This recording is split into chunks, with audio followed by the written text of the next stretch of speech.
Hey, welcome to Congo Community Spotlight. I'm Kim, and I'm always excited. However, I'm extra excited tonight because it is a personal mission of mine to help people understand where they are, who they are, how they are, and whether or not we need to maybe talk to somebody, get some help, and just know our circumstances. So I am blessed tonight to have special guests who can give us a little bit of insight and tell us what to do and go. I'm going to let each introduce themselves because I know I have Dottie and Joe, right? Yes. However, I might need to say Miss or Mr. I might need to say last name. So welcome and thank you so much for coming and sharing today. I appreciate it. Thank you for having us. My name is Dottie James. I am a licensed professional counselor of mental health. Let's see, I'm not sure what else you want me to say. Well, let's go to Mr. Joe then. Come on. Of course. It's a pleasure to be here. Appreciate it. So my name is Joe. Last name is Blue, just like the color. Actually graduated in 2022 with my master's in mental health counseling. So right now I'm pre-licensed.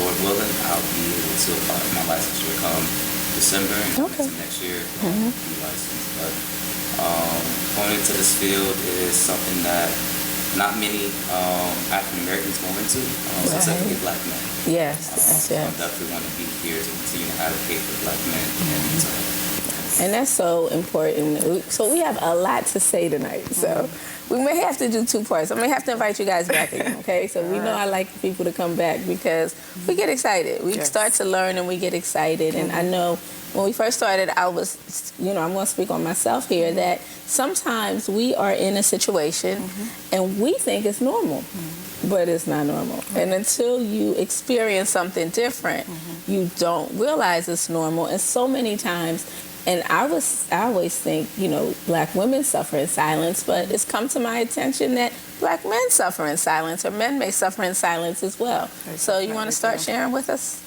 Yes, I would definitely agree with that about our men, especially our Black men, because of some of the experiences that they have that the women don't or other cultures don't. They do experience different forms of abuse and trauma as much as women do, but it's kept silent.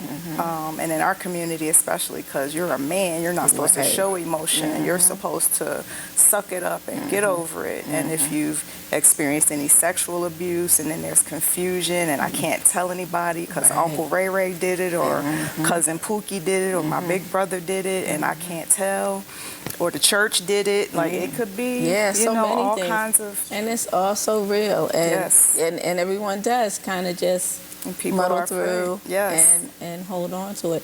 And I guess trauma is real because in the community, a lot of people experience trauma and feel like this is everyday stuff. You're not supposed to be scared. I talked to some young men one time, and they're like, they run home from school sometime because it's gunshots. Well, that's probably a little trauma in there, and let's talk about it. But it becomes every day. So we joke around July 4th, whether it's gunshots or firecrackers. Right. Like, that's how common. I'll say it's just speaking specifically about the African American community that we experience trauma. Right. Experiencing the household. We have one parent or two parents experiencing whether it's uncle was just different, but uncle was on drugs. It's those types of things that we experience in our day to day. And then when we start to socialize with other communities, and then we see that in a Black household we didn't grow up like or as opposed to them, they're like, that's weird. At the same time, it's religious differences. So Definitely. Be able to understand what should have happened. Right? A 13-year-old shouldn't be the man of the house. Exactly. Shouldn't be that. And shouldn't feel responsible for everyone. And same thing with brothers and sisters. Like you shouldn't feel that that's all your responsibility. I mean, we have to look after, but it shouldn't be totally my responsibility. They're robbed of their childhood. At 13, you have responsibility. At 13, we're talking about finances and things like that. Well, I have to go out here and do this. So I can bring money home. A 13-year-old is acting as if he's a 20-year-old. As they grow older, they're dealing with a lot more stressors than they should have. As opposed to their peers going to Disney World. Luxury at the time. And that's so true. That's so true. And it's so, and again, I guess we don't pay attention because it's so commonplace. I know recently, so I'm guilty because I don't know if it's TikTok or Instagram, but you know, they have these long acronyms now, and it's like YBGD, you know, they're saying all this stuff. Well, that was normal for somebody to call us all of those names and tell us that we better, you know, and technically that's not normal. People are not supposed to talk to you like that. You're not supposed to be those MFers all the time or whatever you are. And so accepting these as normal, you know, I guess is a part of that trauma. So I'm learning a lot because certain things, just because they've been normalized, and that's what happens, I guess. And I will say that sometimes those experiences are not necessarily traumatic for some people, but they become ingrained and become a part of who they are, and they still need to unlearn and relearn because they want to be better versions of themselves.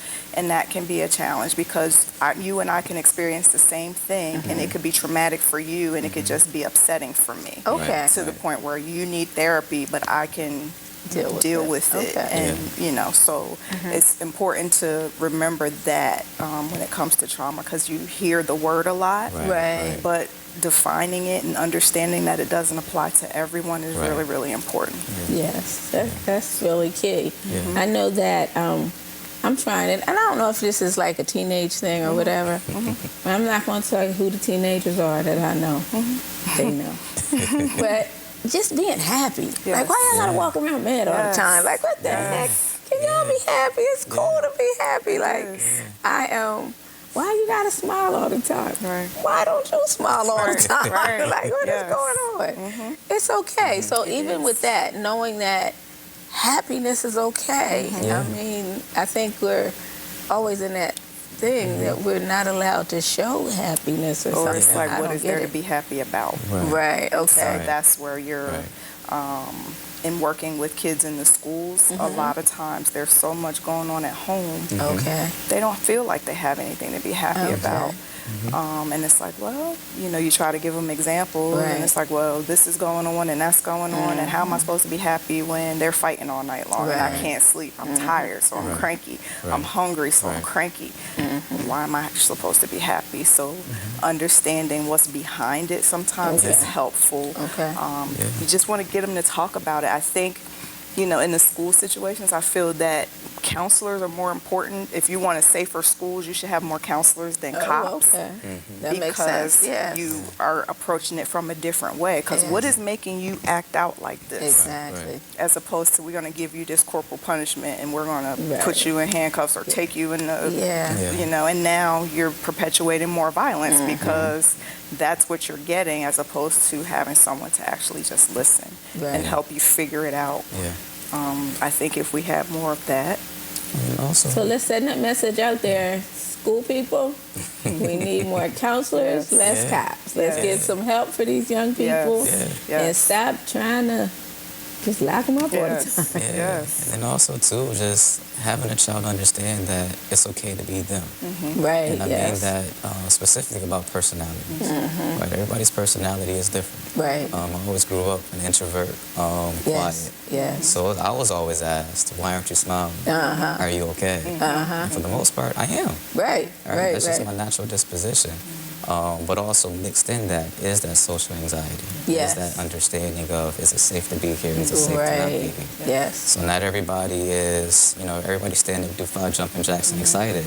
You might have to talk to others a little bit differently or kind of meet them where they are. So, but again, going to Dottie's point, having more counselors in school and then having even more teachers that are willing to understand their students and not just say this classroom, everybody's going to run under this regime or this kind of rule. It's not going to be the case because we do have different backgrounds. We come from different situations. And especially in the homes as well. So just having that space where children can be heard and understood and not told, this is what you're supposed to do, this is what all kids do. Because if all kids are doing it and I'm not, then I'm different. Something's wrong. Something's wrong with me. And I think that is important in understanding. So I have children who don't talk at all. And so, and that's cool with me. And so knowing, and just that they will or that they won't. Like I have a chatty one. And I have ones that when they were little, they would talk to me like, I didn't think they could talk. Because, you know, they literally, I promise you, they don't say a lot. And that's okay because in talking to my daughter, who doesn't talk a lot, she's glad to be around me where she doesn't feel the pressure of talking. Yes. Right. So knowing your person and knowing that's okay. Yes. Now, how do we get this to a teacher? How do we get this to, someone in a school or a counselor or someone who can help our child or know that this is who they are? And so when they're quiet, it's okay. They don't talk a lot. Yeah. Whatever it is, just let them be. Because I got that a lot, on those reports and things that happened. It was constantly, that they didn't contribute. Well, they'll answer a question, but they're not going to speak out. That's just not who they are. They'll know the answer, but they're not going to do that. That's not their personality. Right.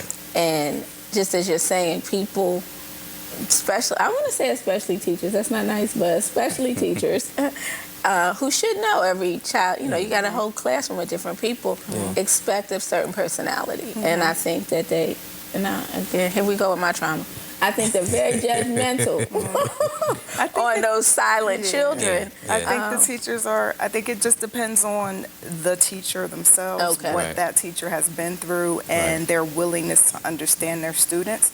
Because you have so many schools where the classrooms are overcrowded. I have 30 kids, and it's just one of me.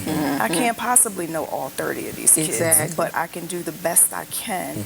Or you have, they got rid of schools like Delaware doesn't have separate schools for behavioral issues or learning issues and stuff. They have, everything is inclusive. It's very challenging to have an inclusive classroom when you have behavior kids and learning kids mixed in one. And then you have some of them that are very smart, but they can't work because there's too much behavioral stuff happening. And so the teacher's attention is taken away from the kids who want to learn because of the kids who don't care. And so I would give teachers a little bit of grace because of that. May have something else going on. But exactly, that's my point. But they present that way. I know they used to mark my kids absent. They never said nothing. They were never proud. My child was there. And I was that kid that I wouldn't talk. But if the teacher called on me, absolutely. But I'm never doing this. Exactly. Absolutely not. Because that's scary. And everybody's looking at you, and all the attention is on you. It's like, and if you're not somebody who wants all that attention, and some people like all that attention. Some people don't mind, and there's other people that's like, please don't call on me. Please don't call on me. Please don't. With my last name being Blue, I always sat in front of the class. Especially with that. So it's just all eyes on me. I didn't like that type of exposure. But also, it's to Dottie's point as well, is having more counselors in the school is helpful. Working with the teachers is helpful. But also just the parent involvement as well in the school is important. And then the parents, of course, as much as they can. Don't want to single out parents as if not everybody's good. Because we're all, our own individuals. We all have our life, our experiences. But investing in your child's just overall growth in that sense, as well as education, and not just dropping them off at school, with the expectation that the teacher will raise them. Essentially. They're there to teach them. But as the parent, you are to raise them. And part of that is partnering with the teachers as well in school. So just having all of those systems work together, that will be helpful. Unfortunately, we don't always see it happen that way. Right, because so for myself, again, I am just starting to learn, truly understand who I am. You know what I mean? So I've been kind of going through, but not really paying attention, just following what you're supposed to do and whatever. And now I'm like, let me kind of focus on me for a second. We don't get to focus on ourselves, So this new self-love, self-care thing, I'm loving it. Let me share. It's like, that is wonderful. I'm glad to hear love that. Me too. Yes, you do. You got to take care of you first, so that you can take care of all the people and things that you take care of. Exactly. So I think that's really important for parents because as parents, we get, especially single parents. So I'm a single parent, been a single parent. So it's a lot happening. You're working, you're dealing with the kids, I had to tell them with one of mine, I was like, no, they got to stay in school till homework is done. I cannot come home and do homework. This is too much. Right. So it's a lot that comes at you. So as a parent, to start to try to understand and identify, and that it's okay to, as a parent, to go talk to somebody. Absolutely. That is huge. If a parent is willing, one of the challenges I have in working with kids is the parent wants you to fix their kid when it's a family system, and it's like we can do all this work, but they're going back home to the same thing. So something has to give at home. And there's a lot of parents that are willing to do the work with their kids. And then there's some parents that, like you mentioned, I don't have time for this, this is too much. And hopefully parents will actually notice that their kid does need to talk to somebody. In our community, you know, mental health has always been taboo. Like, we don't do that. You know, you go to church and talk to the pastor, but the pastor doesn't have to keep your confidence. Right. You know, the pastor's not legally obligated to keep your secrets. Exactly. And, you know, a counselor is a safe space, especially for kids.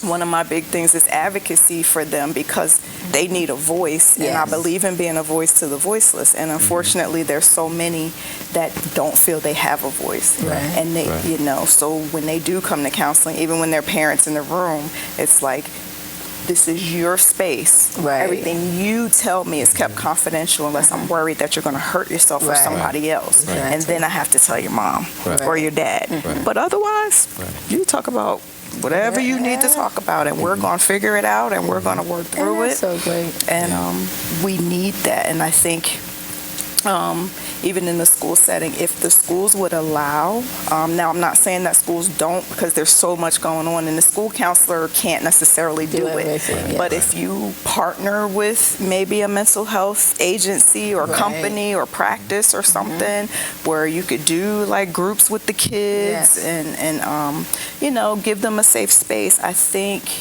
it would be good for them, because some of the kids that you see that act out and do some of the things is because they've been abused or are being abused. It's because, like I said earlier, they're hungry, they're you know, up all night because of whatever's going on in their house, or they can't come in the house because this drug deal is happening, or whatever, the guns and the whatever.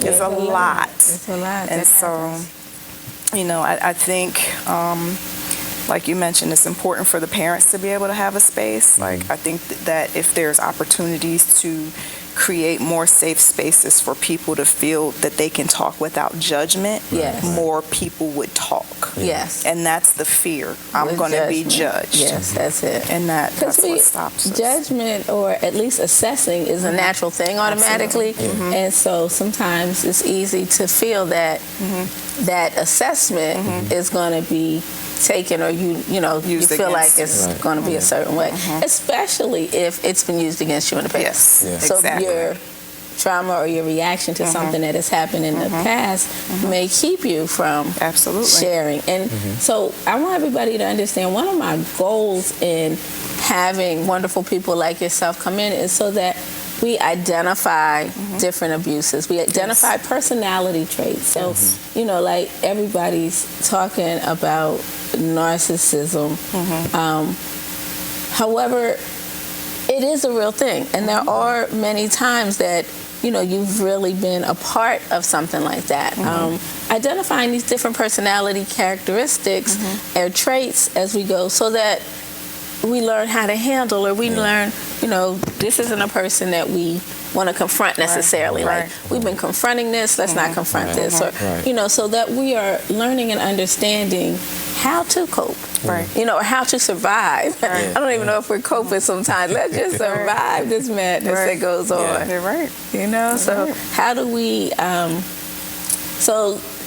identify things? And I know, and when I say different personalities, so again, I had a little cousin, her mother passed, and so when she got to a certain, she was the sweetest little thing ever, but a certain one time she started being real mean and angry. I'm like, what the heck is that?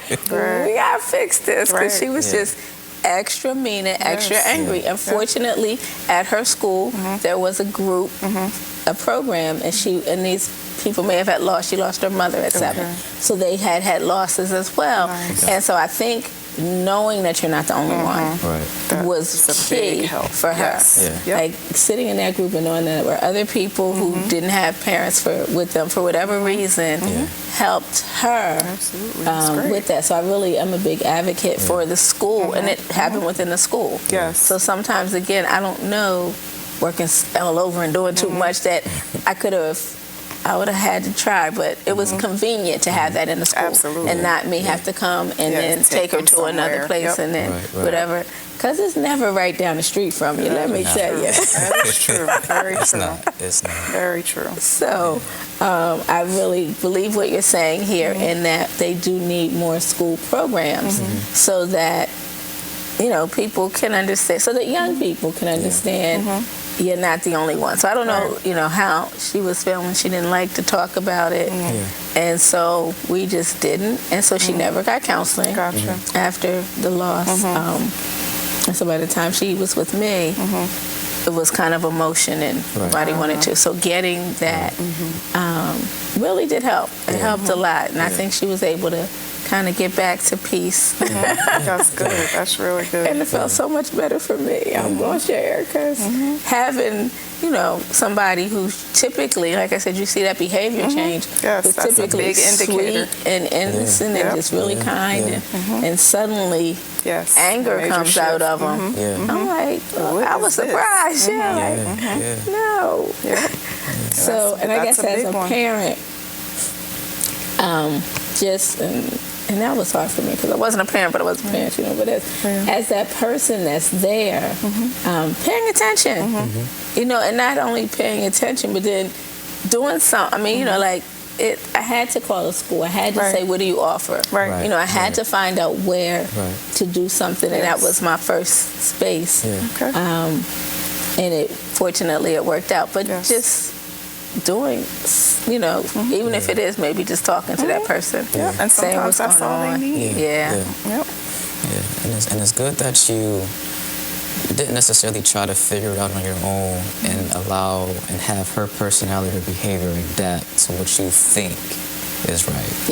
Right? It's one of those things of, you assess the situation and try to get other assistance and other resources to help her, because within our community, one of the things that we've looked at as counselors is that we don't always have the language to put to things and describe how we're feeling.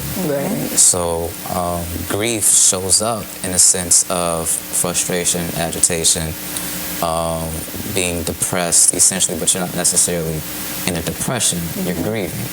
But prolonged grief does go into depressive symptoms.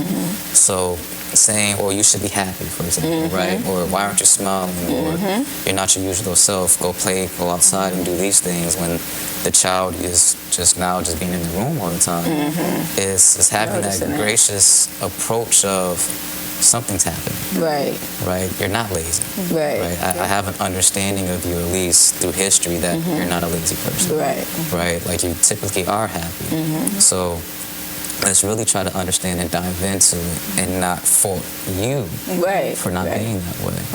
And like those kinds of approaches changes lives. Changes lives. So it's good that you did take that kind of approach. Fortunately, at one point I had 6 girls, and I had about 26 personalities. I get that. I totally can understand where that's coming from. It can be a lot. To take, so it was really important, as you're saying, to assess each one and understand and take each person individually. Absolutely. So I can't call my active child a bad one.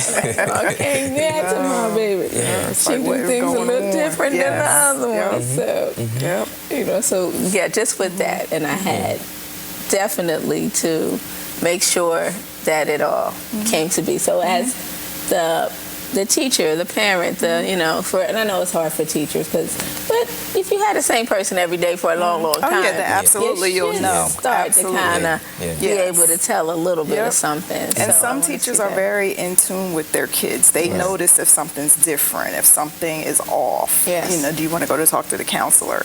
Some kids have a teacher that they trust, and they'll go tell them things, and that teacher can help them figure out what resources, or reach out to the parent and help them. Some kids don't want their parents to know because they're afraid of what's going to happen. But It's really cool. So Yes. my one child had all right, so she's a physicist now, so we ain't gonna say she, Wow. but she had a delay. Okay. So like when if she did raise her hand, if you call on it, it took her 10 seconds to be able to answer, right? Yeah. So fortunately, I found a teacher who identified that. Like Right. she's gonna know the answer, it's just gonna take her Yeah. longer Right. to spit it out. Right. Okay. So the answer is right. So it's really important that you that you do, you know, and so I want to give kudos because I really never even paid attention to it prior to that, and I paid attention. But I didn't realize that that's what it was. Again, I knew that I used it But to you my knew it was advantage. something. Yeah. Yes, Right. definitely. Yeah. Definitely. And as a wonderful parent, I would just say, "Oh, we're too late. You want to go there? Oh, you were slow. We missed that fast food place. Guess we gotta eat at home." That's funny. So, but that was the approach to it. But I really thank you for doing that. Now, you made one comment before we got on air, and I do have to say this before we leave. You said there are only 3 places in the nation for men that are abused. Yes, there's only 3.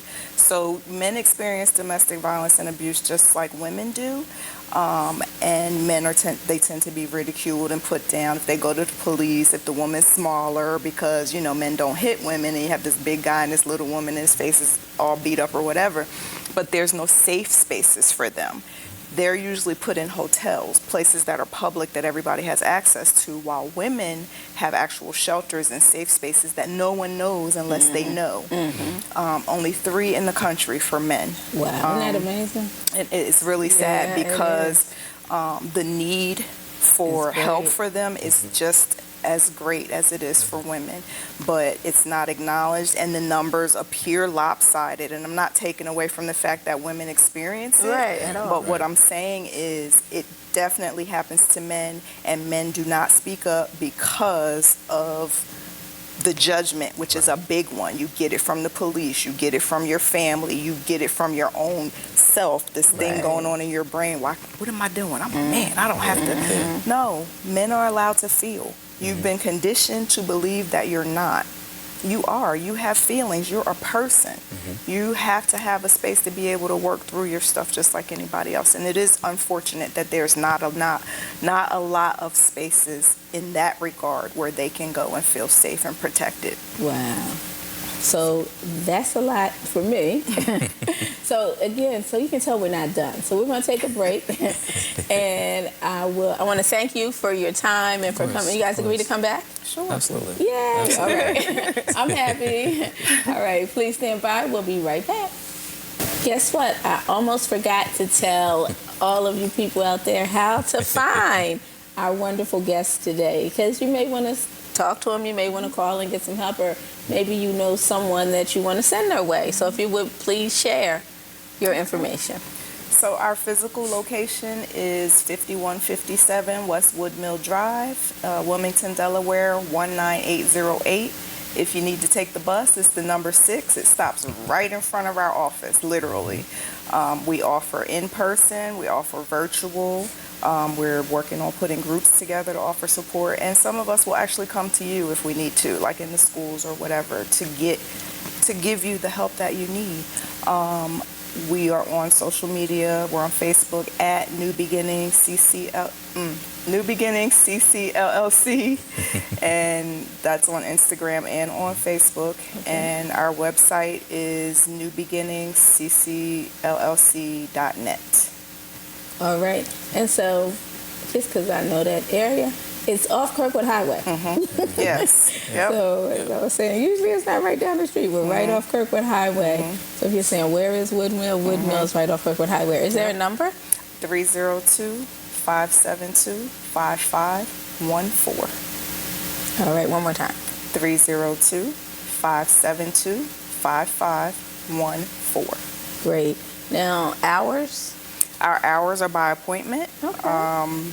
We have people that work Sunday through Saturday. All right, that's so great. It Yes. just all depends on the person that you work with. Okay. I will share that my practice is all African American. We Okay, have 2 great. male counselors, That's and we wonderful. have 3 female counselors. there is such a shortage of brown people in this industry. Yes. And so I am fortunate to be able to have a great group of people that work with me. That's so I'm amazing. really, really thankful that I was able to find them. Yes.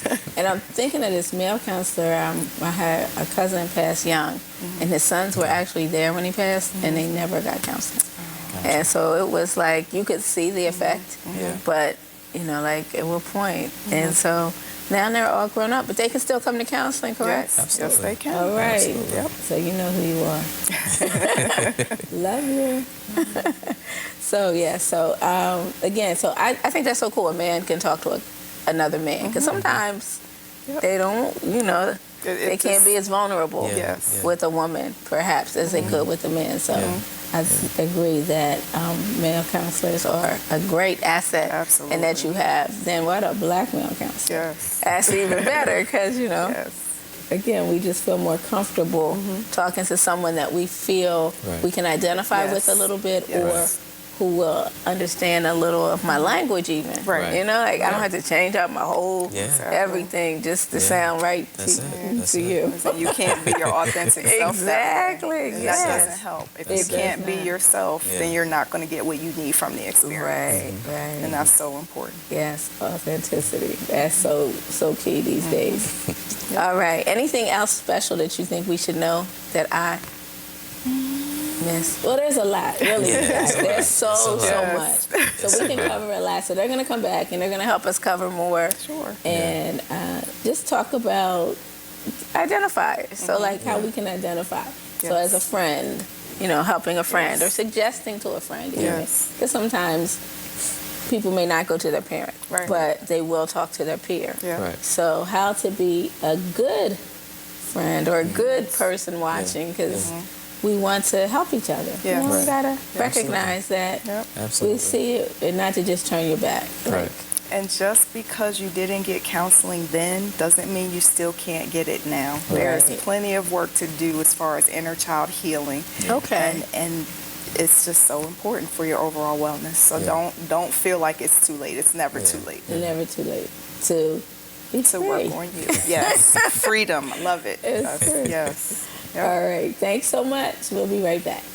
Hi, Cherry Congo again, and I just wanted to reiterate some of the services that we offer at our administrative office at 2904 West 2nd Street, in addition to, of course, making your funeral arrangements. If you have to get something notarized, we have 3 different notaries public on site, so come on over, give us a call first, of course, and let us know that you need something notarized. We'll be glad to take care of it. If you need something faxed, just come, give us a call again, and we'll be glad to fax something to wherever you would like.